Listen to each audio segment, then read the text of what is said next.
অনেকদিন আগের কথা, এক জঙ্গলে বাপ্পা মারা দুটি টুনি বাস করত।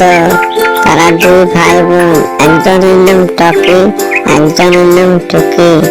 একদিন টুকি বলল টকিকে, ও দাদা, আমার খুব খিদে লেগেছে রে। আমি আর খিদের জ্বালা সহ্য করতে পারছি না, আমাকে একটু খেতে দে দাদা। বোন রে, ঘরে যা খাবার ছিল সব শেষ হয়ে গেছে রে।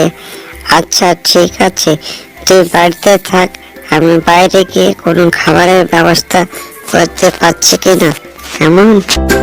এই বলে রকি বাইরে হাঁটতে থাকে।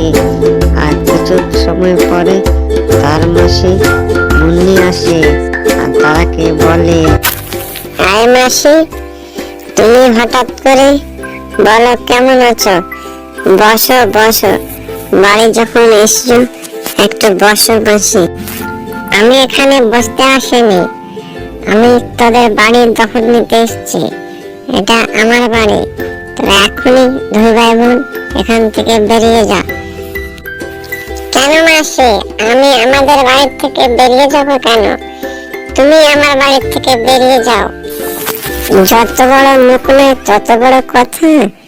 তুই জানিস তোর বাবা মারা যাওয়ার সময়তে আমার কাছ থেকে অনেক টাকা নিয়েছিল আর বলেছিল বাড়িটা যদি টাকা না দিতে পারে তোর হয়ে যাবে মুন্নি। এখন বাড়িটা আমার, তোরা এক্ষুনি বেরিয়ে যা। বেরিয়ে যা বলছি, বেরিয়ে যা। একটু দয়া করো মাসি, দয়া করো। আমরা এই ছোট্ট ছোট্ট দুই ভাই বোন কোথায় যাব? একটু দয়া করো, আমাদের এই বাড়িতে থাকতে দাও। এরপর টকি আর টুকিকে মুন্নি বের করে দেয়। দুই ভাই বোন রাস্তাতে চলতে থাকে। সেখানে কিছু কাঠ পায়, সেখান থেকে কাঠ নিয়ে গিয়ে একটা ছোট্ট ঘর বানায়। তারপর তারা দুজন সেই ঘরে বাস করতে থাকে। দাদা, ঘর তো তৈরি হলো, কিন্তু ক্ষুধার জ্বালা যে আর সহ্য করতে পারছি না রে দাদা। এবার মনে হয় আমি মরেই যাব। তুই কাঁদিস না আমার বোনটি, আমি এবার যজ্ঞ কাকুর কাছে যাই, গিয়ে দেখি একটা কোনো কাজ পাই কি না। এবার রকি যজ্ঞ কাকের কাছে যায়। যজ্ঞ কাকুর ছিল একটি কেকের দোকান। দোকানে গিয়ে রকি বলল, কাকু, ও যজ্ঞ কাকু, তুমি আমাকে একটা কাজ দাও না গো। তুমি যদি একটা কাজ না দাও তাহলে আমার বোনটিকে ডাকে মরে যাবে গো। যজ্ঞ কাকু, দাও একটা কাজ। এই শোন, আমার কোনো এখন কাজের লোক লাগবে না। আমাকে এত বিরক্ত করিস না তো, আমার মাথাটা খারাপ করিস না। যা এখান থেকে, তুই যা।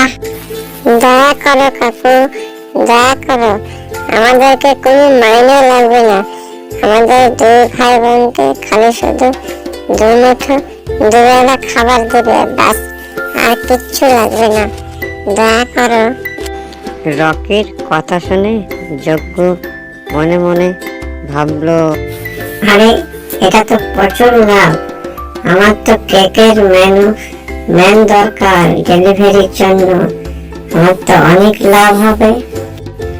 আচ্ছা আচ্ছা ঠিক আছে, আমি তোকে আমার দোকানে কাজে লাগিয়ে দেব, কিন্তু আমার কাজে একটু যেন ফাঁকি মারতে পারবি না, বুঝিনি? ঠিক আছে কাকু, আমি একটুকু ফাঁকি মারবো না। তোমাকে অনেক অনেক ধন্যবাদ। এরপরে রকি যজ্ঞ কাকুর দোকানে কাজ করতে থাকে। শোন রকি, পাশের জঙ্গলে সুখী পায়রার মেয়ের জন্মদিন আছে, তুই তাকে গিয়ে এই কেকটা ডেলিভারি করে দিয়ে আয়। কোনো যেন ঝামেলা ঝঞ্ঝট না হয়, যা। আচ্ছা কাকু, আমি যাচ্ছি। এরপরে টকি কেক নিয়ে বেরিয়ে যায়। কিছুক্ষণ যাওয়ার পরে রাস্তায় হঠাৎ টকির সাথে টকির দেখা হয়। টকিকে দেখে টকি বলল, আরে বোন, তুই একা একা এখানে কি করছিস? একা একা বাড়িতে ভালো লাগছিল না তো, সেই জন্য একটু ঘুরতে বেরিয়েছি দাদা। ওমা দাদা, তোর হাতে ওটা কি রে? কেক নাকি রে? আমাকে একটু কেক দে না, আমি কোনোদিনও খাইনি। একটু দে, খুব খিদের যন্ত্রণা আর সহ্য করতে পারছি না দাদা। না না না রে বোন, এটা হচ্ছে অর্ডারের কেক। তাছাড়া এই কেকটার দাম অনেক রে। এই কেক খাওয়ার মতো আমাদের যোগ্য না রে, বুঝলি? আচ্ছা ঠিক আছে দাদা। দাদা, তুই কেকটা একবার আমার হাতে দে না রে, একটু নেড়ে চেড়ে মনে সান্ত্বনা পায়। এরপরে টকি টুকির হাতে কেকটা তুলে যায়, আর টুকি কেকটা হাতে পেয়ে খুব আনন্দ করে আর খেলতে থাকে। কিছুক্ষণ পর খেলার পর হঠাৎ করে কেকটা মাটিতে টুকির হাত থেকে পড়ে যায় আর কেকটা ভেঙে যায়। এটা তুই কি করলি বোন? কেকটা তো তুই ভেঙে দিলি। হায় ঈশ্বর, এবার কি হবে? দাদা, সব দোষটা আমার রে, এবার কি হবে?